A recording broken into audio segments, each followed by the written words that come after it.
going to talk a little bit about how to identify it, but I'm going to really focus on things to do when a person is spiritually sick.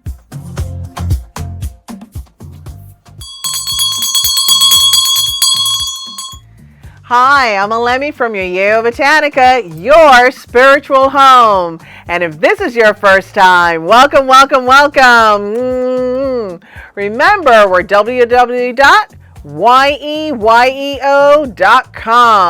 Our channel's about spiritual lifestyle, everyday rituals, ancestors, and African spirituality.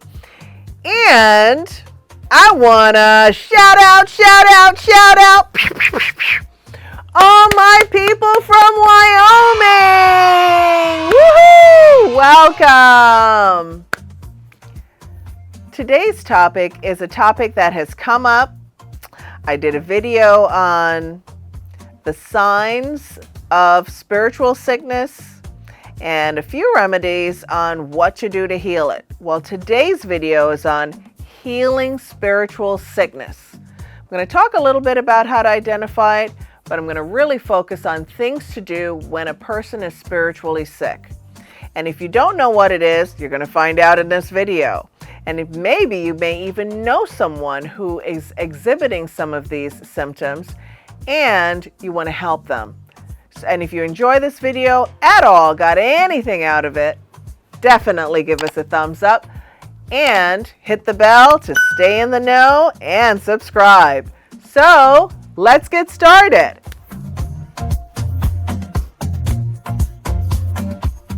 When a person is really going through spiritual sickness, I think that a lot of times they don't even notice it, right? When I was younger, I remember that I had a situation where I didn't want to get out of bed. Number one symptom or sign of spiritual sickness. Didn't want to get out of bed. Then I remember that even though I had a lot of plans, I couldn't figure out what to do. I just was jumbled in my mind. I couldn't figure out to go right, left. Now I've learned how to not get spiritually sick. But I want to share with all of you, this is something that can happen to anyone. And so one was not wanting to get out of bed. Two was lack of direction. And three is being disconnected from what brings you passion, something that makes you passionate. And if you want to see more of those signs, definitely watch my spiritual sickness video and see some of those signs. But in this video, we're really going to focus on what are the remedies, how to pull yourself out of that, or if you know someone, how to help them if you see these symptoms. And I want to just say that spiritual sickness can look like depression, but it's not depression. Why? Because spiritual sickness is very temporary. It's temporary, but can go on for a long time if a person is not really paying attention or taking action on what's going on with them. And so one of the first things that I would say that you need to do is, my favorite thing to say is pray, right? The more that you pray, as in however you pray, whoever you connect to, however you connect to the divine, by praying for yourself, in the mode of gratitude. God, thank you so much for today. Thank you so much for consistent income. Thank you so much for my children, my family, my loved ones, my health, right? Praying in a mode of gratitude is one of the first things that helps to pull people out of being spiritually sick. The other one is to do things that are really enjoyable, like forcing yourself to do things that are enjoyable. We're not just really talking about sex, right? We're talking about things like going to comedy shows, laughing, being around children, or being around people that make you feel really full and happy. Sometimes a person needs to get a pet, right? Or go volunteer or go visit the animal shelter or a friend that has a pet. But being around love, right? Animals give this unconditional giving, loving. They want you to pet them. They want to rub you. All of that kind of thing, I think, is really, really helpful. And sometimes for people who live by themselves and they're going through spiritual sickness, it's very important to find a way to get physical touch. And so that's where a pet can be very helpful. That's where being around children or other loved ones can be very helpful as well. The other one is to connect with your God. Whatever it is, if you notice that I say with your God. Why? Because if you're a person that goes to church, if you're a person who considers yourself to be a Christian, if you deal in African spirituality, you deal with Orishas, Lawa, anything like that, whatever your God is of your understanding, connect with your God. How do you do that? Be out in nature. Journal in your spiritual space. Right? Journal in your spiritual space, either audio journal, which you guys all know I love, sweet thing, right? Or if you are going to write, connecting and convening with your God, right? The other one is, and this one, if you want me to do a video on this subject, I want to do a video on this subject, which is to make your own ritual. You get up in the morning, you do this.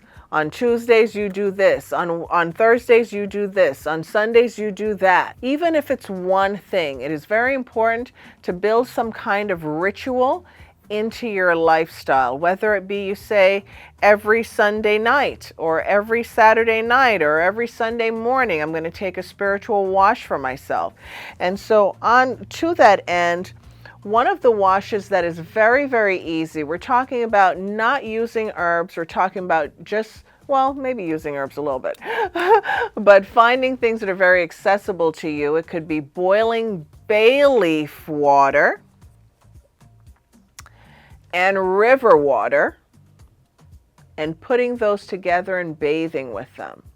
The other option, which is very, very nice, is to do river water and bay rum water together to bathe with. We also have a bay leaf soap, and that would be really nice to use these items to start to break the illness. What are some of the things that they tell people? Oh, when you're sick, you know, you're having a fever, put some kind of alcohol on your head, do this treatment, do that treatment.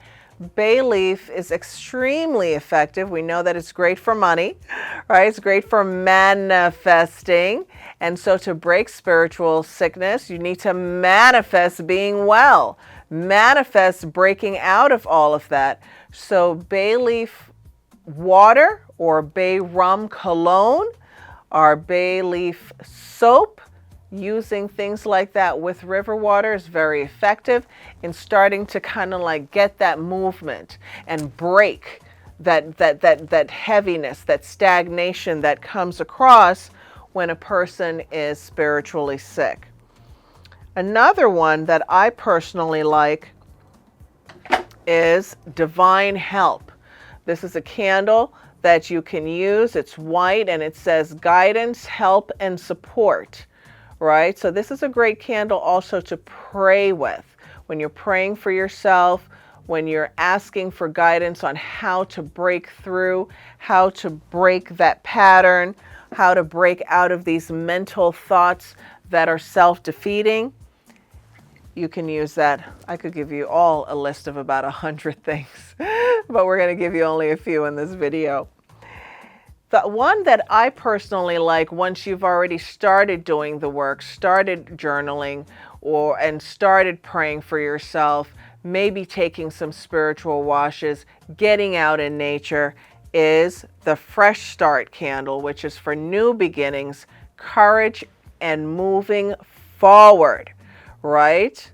Fresh start to move forward, right? Things like this are very effective when really wanting to break out of spiritual sickness. And I want to say, When a person is spiritually sick, a lot of times they feel unfocused and they feel this feeling of no fulfillment. It doesn't matter what you do, where you take them, how you treat them, how they just are not able to connect to the good things in life.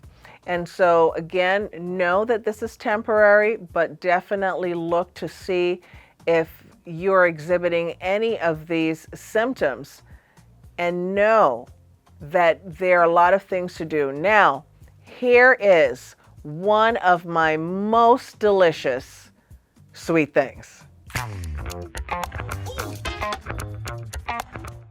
To bathe in running water, whether it be the river or the ocean, whichever one is close to you, get in these natural bodies of water and really start to cleanse yourself and pray for yourself in these bodies of water.